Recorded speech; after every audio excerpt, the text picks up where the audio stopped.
Hey friends, and welcome to Roaming Taste Videos. Today we are making Drømmekage or Danish Dream Cake. I'm really not sure if I pronounced that right, but oh well. This cake has a light sponge base and a perfect caramelized coconut topping. And to be fair, at any time of year where you might be like a little bit down, if those days are getting shorter and it's getting colder outside, this cake is made for that. The Danes know all too well short, cold days. I would love to know if you give this a go, so add a comment below, tag me on Instagram at Roaming Taste, subscribe for more videos like this. You'll want to preheat your oven to 190 degrees Celsius or 375 degrees Fahrenheit and line your baking tin with greaseproof paper. Danish Dream Cake or Drømmekage, really not sure how to say that, is usually made in a square or rectangle tin due to that topping, which will produce this syrup or liquid on the edges of the cake, which will spill out if you are using a springform cake tin. So I do recommend using one with a heavy bottom like this one, and those clips are oven proof, making just this whole process much easier. Now we get to making our actual cake. You will want to sieve your flour and the baking powder into a bowl. It does not have to be as small as my one. I also added in the salt to my flour and sieve that until it's completely run through, and then we'll want to set that aside to come back to it later. But we've got it all done, and now we're ready to heat through our milk and butter. We want to heat that on probably medium, low to medium, to really get that butter melted, but also get that milk and butter mixture combined. Just by the butter melting, you'll see it kind of just changes color, and that milk and butter kind of become one here. And then we'll want to set those aside so that we can get to whipping our eggs and sugar. We place them in a bowl. Always start with the eggs if you're just doing this first, in case one of them is bad, and then we don't waste any other products. So you'll want to beat them, preferably with an electric beater, so a hand mixer or a stand mixer, on low to medium. So I'd say about the 2 to 3 mark. If you have quite a high number, just gauge it here. And what we're wanting is to really thoroughly mix these together. So we will mix them for about 8 minutes. This cake base is really kind of like a sponge cake. And so what usually happens with sponge cake is that the eggs are really well aerated. We always want to use room temperature eggs, not eggs straight out of the fridge. I always forget this because some countries have eggs in fridges. Such a weird concept for most of us who don't. And we want to really make sure that every single part of those eggs are thoroughly mixed, they're thoroughly aerated, and that the sugar has had time to dissolve into the eggs, which creates our foundation for our cake. We will find that our mixture doesn't really it will go from this bright yellowish yellow orangey color of those eggs from even at the 1 to 2 minute mark, and then around the 7 minute mark is when we'll notice that they are super pale.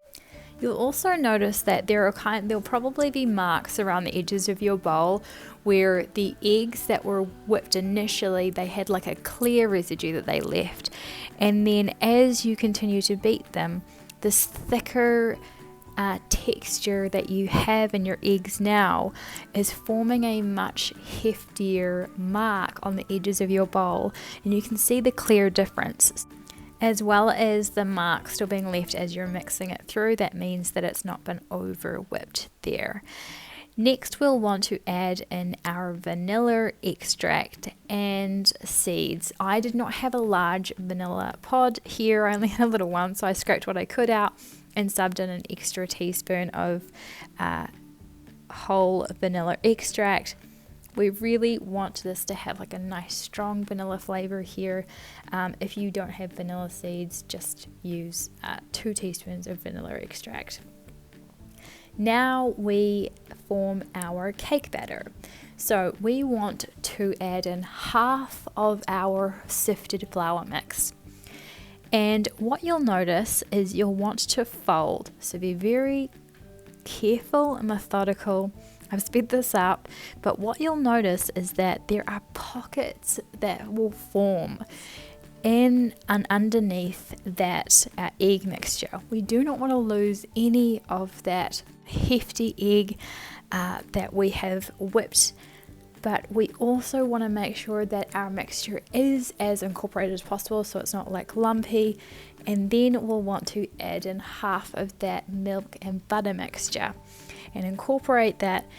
I found that mixing in the first portion of that milk butter mixture, it was really hard to tell when it was fully incorporated, so just really pay attention to the bottom of your bowl before adding in the remaining half of your flour mixture. So again, you'll want to methodically fold this through, just like really pull the batter from underneath, and in the same process try and find those lumps of flour that will really like stick together in your batter. And at the same time, I find that brushing the dry mix across my egg mixture helps to kind of get rid of any lumps that might form. This batter, because it's so aerated, we don't want to lose that, but at the same time we don't want it to be too lumpy. And I did find particularly that second portion of flour did make it a little bit harder, so any lumps you find, just kind of pull them to the edge of the bowl and press them against the bowl, but do so really carefully before adding in the remaining milk and butter mixture there. You'll want to fold this in again, so there's just a lot of folding in this recipe, and you'll want that to fully incorporate into a cake batter. The cake batter is really light, and that is thanks to the folding, because we do not want to activate the gluten in this, which would make it like stiff. We do not want a stiff cake. We want a nice light soft cake that somewhat resembles a sponge cake. And so definitely just fold. Do not rush this process. Just be slow and methodical. Put some relaxing music on. Put something to make you laugh on whilst you do this, just to while away the time if you need to. Now, once we have our cake batter and we've gotten rid of as many lumps as possible, there might be 1 or 2 lurking in there, but if they're small, they won't affect the overall cake too much, so don't stress too much about that. You can see how nice and light that cake batter is, and we are ready to pour it into our cake tin. There was a slight technical glitch in me adding this into the cake tin, but we'll want to make sure it's nice and even. And bake this for 20 minutes until it's just ever so lightly golden on top. Meanwhile, we'll want to make that caramelized topping. So we'll want to place the butter, sugar and milk, again a technical glitch, into our saucepan on medium-high heat here. And we'll want to stir until the butter is completely melted and the sugar is dissolved. And then we'll want to let it come to a rolling boil.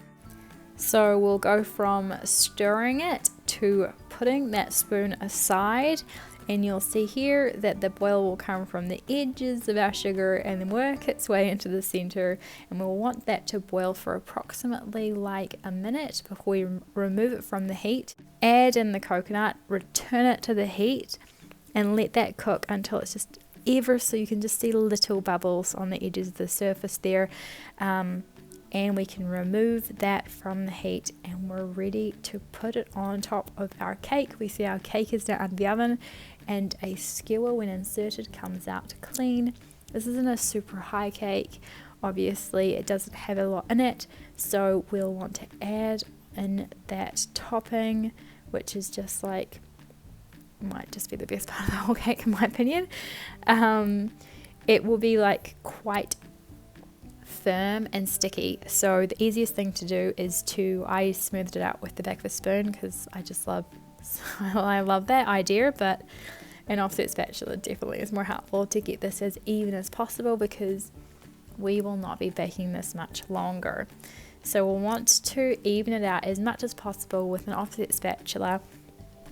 And once we have done that, we'll want to return it to the oven, which we have increased in temperature to 210 degrees Celsius or 410 degrees Fahrenheit, and bake it for a further 5 minutes until it's just ever so lightly golden on top. And effectively what we're helping to do is let that sugar mixture set on top of the cake. So that's really what helps it. So we have baked it. This is beautifully golden, and we want to let that cool as much as possible before we remove it from our cake tin. If you have a super saucy cake tin and you've not lined it with greaseproof paper, I recommend letting it only cool down to warm before removing it from the cake tin because it might just get a little stuck on there. Anyway, I really hope you enjoy this, friend, and leave a comment if you do give this a go with your thoughts.